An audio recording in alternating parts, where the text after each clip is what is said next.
Yes, well, look, every Tuesday we've been crossing over to the New York Post's Miranda Devine. She's been absolutely outstanding. And let's go. Let her have open slather. Miranda, it's yours. Bring us up to date. Where are we? What are your views? Where do you think it's going to end? Well, look, you can't count out Donald Trump quite yet. Pennsylvania Real Clear Politics, which is the amalgam of polls, still has that as a toss-up, which means that Joe Biden is not up to 270 votes. And Donald Trump's campaign has got lawsuits flying all over the place in all these swing states where these voting irregularities and allegations of fraud have occurred. Quite serious allegations, all sorts, ranging from vote counters from the Republican Party not allowed to come in and watch the vote counting as they're entitled to by law. You've had batches of ballots show up in the middle of the night and suddenly the counts are changed.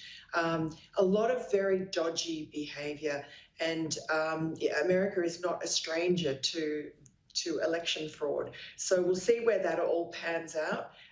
Donald Trump is a fighter, as you know, and he really owes it to the 71 million Americans who voted for him. Miranda, what's this business about major networks in America, including, I might add, Fox News, cutting off any press conferences conducted by Trump's aides or the supporters? What the hell is this? Well, look, it's not happening all the time, but anytime there is any mention of election fraud, it seems that the media has decided en masse that they're going to censor the president and all his spokespeople. And Twitter and Facebook are doing it as well. You know, anytime the president talks about voter fraud in a tweet, Twitter appends a warning message to it. So, there are allegations. I mean, there are now at least a dozen affidavits from. Miranda, when you look at the Republicans winning seats in the House of Representatives, holding control in the Senate, the bulk of the governors, 27 out of 50, are all Republicans. I mean, it doesn't sort of add up that the Trump label was very, very popular, except in the presidential vote. Yeah, that's one of the many anomalies about the election result. As you said, there was really a red wave and it confounded all the polling experts beforehand. I mean, in one case, they said that Wisconsin would end up being 17 points ahead for Joe Biden, and he just squeaked in.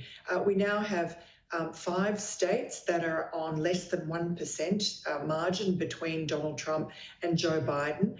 It's a very, very close race, and down ticket, incredible good news for the Republicans. They've gained a number of seats in the House. They're now within half a dozen of, Nancy Pelosi's majority.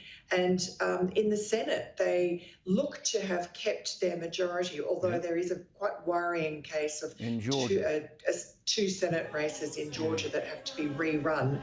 And the Republicans ought to win that, but the shenanigans that have gone on, you just can't imagine what could happen. Well, I'll tell you what, we're going to talk to you next week, and I'll guarantee one thing, Miranda, there's a lot going to happen between now and next time I talk to you. I bet you. Watch this space, as they say. You've done a wonderful job, Miranda. Talk to you next week. Thanks, Alan. There she is, Miranda Devine in America.